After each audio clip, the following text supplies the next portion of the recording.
இன்றைக்கு ஊடகத்திலே வெளியிடப்பட்டு அது மிகப்பெரிய சர்ச்சைக்குரியதாக இருக்கிறது. எனவே இதையெல்லாம் கண்டித்து போதை கலாச்சாரத்தை ஒடுக்க வேண்டும். தமிழகத்தில் திராவிட முன்னேற்ற கழக ஆட்சி என்றைக்கு அமைந்ததோ அதிலிருந்து இன்றைக்கு ஆளுங்கட்சி சார்ந்த நிர்வாகிகளே கஞ்சா போதை போன்ற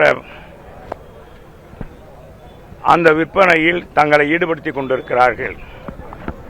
குறிப்பாக ஜாபர் சாதிக் முதலமைச்சர் குடும்பத்தோடு இணக்கமாக இருப்பதைப் போல அவர் முதலமைச்சரோடும் துணை முதலமைச்சரோடும் துணை முதலமைச்சருடைய துணைவியாரோடும் தமிழக டிஜிபியோடும் இருக்கின்ற புகைப்படத்தை வெளியிட்டு கடைசியில் பார்த்தால் அவர் போதை மன்னனாக இருக்கிறார். தமிழகத்தை வழித்தடமாக கொண்டு வெளிநாட்டுக்கு போதைப் பொருளை கடத்தி விற்பனை செய்வோர் என்று இன்னைக்கு மத்திய குற்றப்பிரிவு போதை தடுப்பு மதுவிலக்கு துறை இந்த போதை ஒழிப்பு துறை கண்டுபிடித்து இன்னைக்கு நடவடிக்கை எடுத்திருக்கிறது. அதே மாதிரி தொடர் குற்றங்கள் இன்னைக்கு நடந்து கொண்டிருக்கு. இதை கட்டுப்படுத்த வேண்டும் என்பதற்காகத்தான் இன்னைக்கு தமிழ்நாடு முழுவதும் புரட்சி தமிழர் எடப்பாடியார் அவர்கள் பாதிக்கப்பட்ட மாணவிக்கு நீதி வேண்டும், யார் என்ற அந்த நபர் யார், அதை ஏன் சென்னை ஆணையாளர் மூடி மறைக்க வேண்டும் என்பதையெல்லாம் தெளிவுபடுத்த வேண்டும் என்பதற்குத்தான் இந்த ஆர்ப்பாட்டம் நடந்தது. சாத்வீக முறையில் நாங்கள் 4 நாட்களுக்கு முன்பாகவே காவல்துறையிடம் அனுமதி வாங்கிவிட்டோம். இது இந்த இடம் 60 அடி ரோடு, நம்முடைய தேசப்பிதா மகாத்மா காந்தி பெயரை கொண்டிருக்கின்ற இந்த இடத்தில் அகிம்சை வழியில் அவர் நாட்டுக்கு சுதந்திரம் வாங்கி கொடுத்தார். அதே மாதிரி அகிம்சை வழியில் அண்ணா திராவிட முன்னேற்ற கழகம் தமிழ்நாட்டு மக்களுக்கு போதையிலிருந்து விடுதலை கிடைக்க இந்த ஆட்சி அகற்ற வேண்டும் என்பதற்காக இங்கே போராட்டத்தை இன்னைக்கு கண்டன போராட்டத்தை நடத்தணும். உங்களுக்கெல்லாம் தெரியும், அமைதியான முறையில் நடத்தணும்.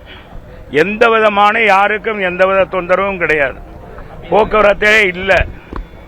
அப்படிப்பட்ட சூழ்நிலையில் எங்களை ஆர்ப்பாட்டத்தை முடித்தவுடன் எங்களை குற்றவாளிகளை கைது செய்வது போல காவல்துறை எங்களை கைது செய்து அருகாமையில் இந்த இருக்க கண்ணையா முத்தம்மாள் கல்யாண மகாலில் நடத்தி விட்டார்கள். நான் கூட ஒளிபெருக்கி மூலமாக பெண்கள் எல்லாம் மிக பெரும் திரளாக வந்திருந்தார்கள். பெண்கள்லாம் நீங்கள் போங்க, வீட்டுக்கு போங்க. அதே மாதிரி பணி இருக்கிறவங்க கழகத்தில் இருக்க வந்த நிர்வாகிகள்லாம் போங்க.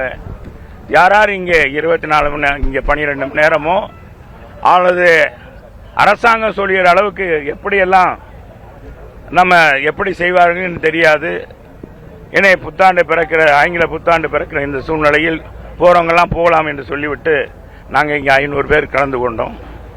இன்னைக்கு காலையிலிருந்து அமைதியாக இருந்து இன்னைக்கு எங்கள் அறவழி போராட்டத்திற்கு இன்னைக்கு வித்திடுகின்ற வகையில் இன்னைக்கு அரசாங்கமே எங்களை விடுதலை செய்திருக்கிறது.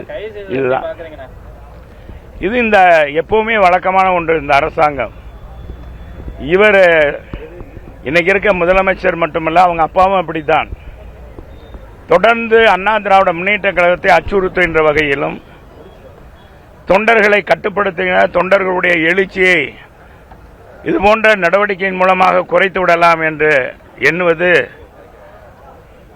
அப்பாவும் பிள்ளையும் சரி சமமாக இருக்கிறார்கள் என்பதுதான் நிதர்சனமான உண்மை.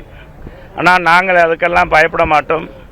புரட்சி தமிழர் எடப்பாடியார் படை இன்னைக்கு தமிழகத்தில் விடுவித்து ஏற்படுவதற்கு